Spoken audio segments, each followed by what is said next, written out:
আসসালামু আলাইকুম ও রহমতুল্লাহ। আশা করি সবাই ভালো আছেন।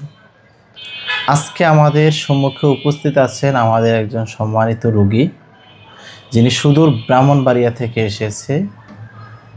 আজকে জানবো যে হজরতের এই পলিপাসের কারণে মূলত তার কি কি সমস্যাগুলো হতো।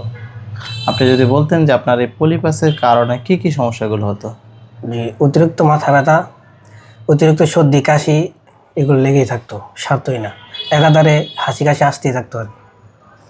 যার কারণে বিভিন্ন জায়গায় যাইতে পারতাম না, নামাজের সমস্যা হতো, মাথার পিছনের দিকে ব্যথা করতো। জি।